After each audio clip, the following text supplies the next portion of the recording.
Rashmita. That's a very elaborate presentation. Taken us through, and I've seen it in different forms, and I suppose the journey has become a little bit more depth. So it's been quite enjoyable. The model that we're looking at it obviously has a roof over it, so a lot of the images. Yeah. And even in that fly through there, the roof is taken off often, isn't it? The video? Yeah, I'm just trying to work out because like that has a roof over it. Yeah, this one has the existing roof over it. This one has a roof over it? Yeah, and tapering roof, just like this. And you've got here, following the height of this, and then you've got another one, and finally this one. So this is the only standing. So that is outside? Yeah, this is the only thing that's. And that's outside too? Yes. Okay. Yeah, because that will affect light, obviously, you know, when you think of temples, trying to create an atmosphere where how the light is shaped, and there's a few images there of little snapshots of someone praying. If you keep going back, that one, like where's that space? This is the tower. Okay. Behind, Where is that? It's actually behind this main building here. It's underground, so you've only got your tower like getting outside. Oh, okay. Yeah. Because light's really important. So you know, so the roof is important. Just that it's taken off a few times. The other one is that there's the white wall on the left there. This one? Yeah. So what's that made out of? Concrete. So you've got concrete pierced through. Okay. Yeah, the only two different materials that I'm using is brick and concrete. Yeah, that's the question. So why would you do that? Why wouldn't you just make it all out of brick or out of concrete?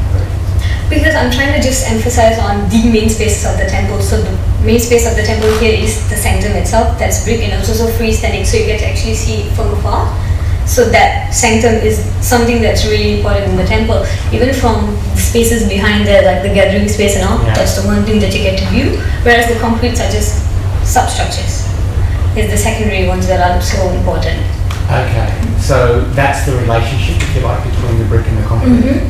Because I'm just trying to emphasize more on the existing building itself, which is made out of brick. Yeah. So that being the service building and also the temple, I didn't want to take away that essence of that brick being the main thing there. So I added concrete. Yeah. So you can do a lot with detail. And brick comes in all colours, for instance, and the way you put it together. For instance, I think at one point that wall that's on the left, I think if you go forward, you find that there's a brick wall with identical detail. That one. So, like, is there a relationship between? Like, I'm wondering why would you bring two materials that from my eye don't particularly go well together? When I did the whole 3D of it, I did put brick.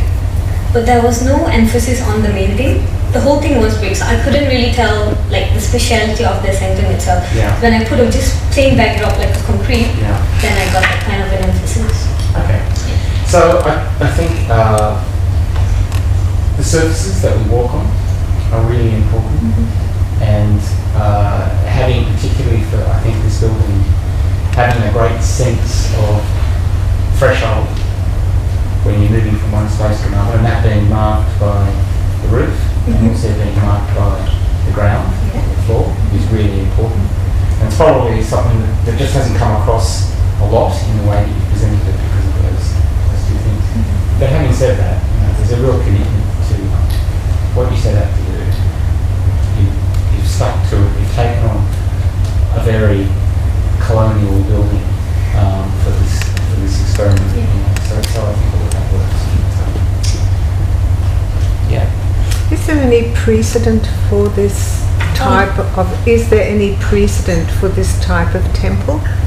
This kind of temple, a contemporary temple. Yeah.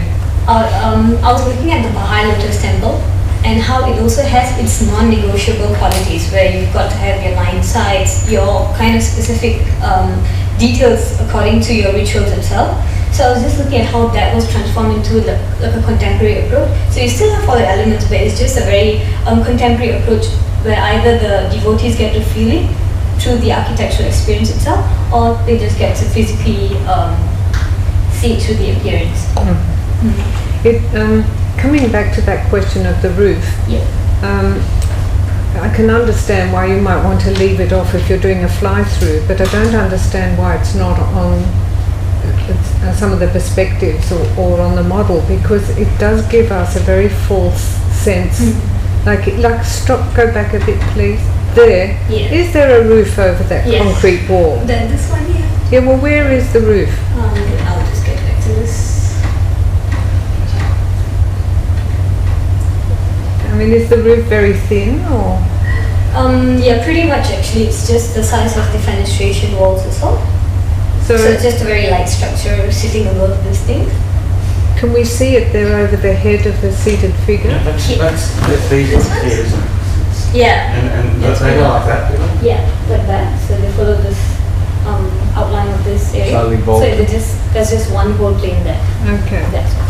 That's why it's so difficult to see, because it's incredibly thin. I just wondered how you would make it. But Yeah. It has something, because everything is so thin as structure, it makes it feel like it's a stage set in a theatre. And I wondered if that was deliberate, that you were trying to make a stage set. Not really, no, that wasn't my intention, but it was mainly to have a very light structure and to just bring in light, however it is, just to bring in light into the dark spaces inside. And would you be disappointed if the structure became heavier? If it's still going to serve the same purpose, then I guess not. Yeah. So one of the things that might make a nice drawing is to do an axonometric tipped up that just shows the ground, and when you make depressions for water and when you make raised platforms, so that it's like a description of the ground plane without anything, and then over the top of it to have the walls with the ground, so that you can actually see their relationship. And the third one is to show the roofs, so that you show the way that you're thinking about those three main elements. You know, what does Kenneth Frampton call it? The hearth, in your case more than a hearth, but the thing that comes out of the ground that's made into water and earth, and then the screen, and then the wonderful roof work. And so that would bring some more clarity to the relationships between the parts, I think.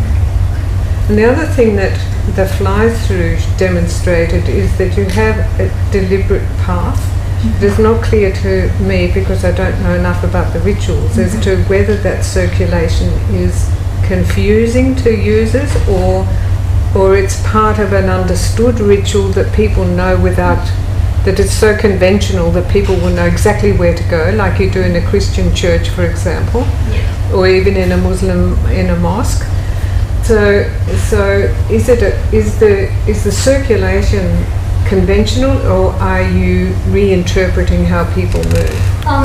The most important part of the circulation that's supposed to be directed is only at this temple area here. That's why I've used this kind of water here, so you have no choice but to walk in just the circular way. Once you've finished this spiritual journey, then you're just free to go anywhere. So that's why you've got ramps here leading back to the building or anywhere else behind it. Okay, so I see only one bit of it's obligatory, and the other or conventional, then the others are actually optional. Yeah. Okay, I see. Thank you, that was interesting. Rashmita, you obviously have a deep passion for this. You know, you've worked and organised and considered and remanaged, and I mean it's really a process of refinement for you, isn't it? And I can see that. I can see that in the planning. I've been to many temples in India, and what I find remarkable about the temples in India is, even though they're highly decorative, and I mean, like, you know, stones this big carved in minute detail and light, they're usually not a distraction. You usually walk into the compound, the temple compound or the temple place, and you do follow the rhythm of the temple, but you're never distracted by it. You're fed by it, which is a wonderful trait for a religious building, to be fed by it, as opposed to have stuff drawn out of you. I think one of the reasons that is because they're usually made out of one material, stone or stone. In the case of Hampi, for instance, everything's in stone, and all adjacent sort of city temples, even the Queen's Temple is all in stone. And so what that means, though, is that using a singular palette, your eye is never sort of distracted by the decoration, because the decoration is sometimes seen as flat because the light makes it flat, and sometimes seen as decorative because the light does it so. And whereas as soon as you introduce more materials, it's always decorative regardless of the light, because it's in contrast.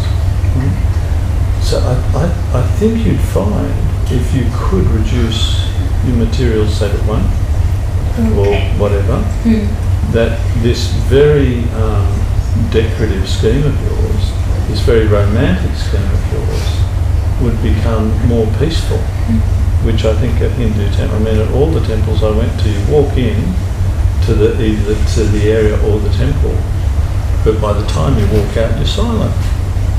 It's amazing quality for a place to have. And I think that you've got all the sort of makings of that sort of place, and I really admire the way you've changed it to address all that. I think perhaps there might be too many, you know, and I think what you've done is filled up the site as opposed to left some empty places. If I think of the great temples in India, there's a lot of empty places in the precinct, you know, in that one room made by the walls. So maybe some empty places would have been good too. I was looking at Alhambra as a precedent as well, like how so many different types of occupations and buildings are all brought together as one. So I was also trying to just get the Hindus to appreciate this space as well as the locals. I don't just want it to be like a Hindu temple alone, I also want it to be like a public space where people can just come in. So that's the only reason I added space like the outdoor pavilions and those kind of things, just to have enough room to accommodate them for festivals and this kind of... Yeah, I think you'll be surprised how, you know, a minimal journey can create silence, you know, a beautiful minimal journey, as opposed to an overload of events. For instance, the pool, the reflected pool, and the meditation behind, they're two very different experiences. And a screen wall, brick screen wall, I don't think is enough to separate them, you know, for instance. Okay, so, but having said all that, I admire your tenacity. You've changed and you've worked and you've made and you've remade and you've organised and you've thought through an incredible amount of work, and I commend you for it. Very good. Thank you. Thank you.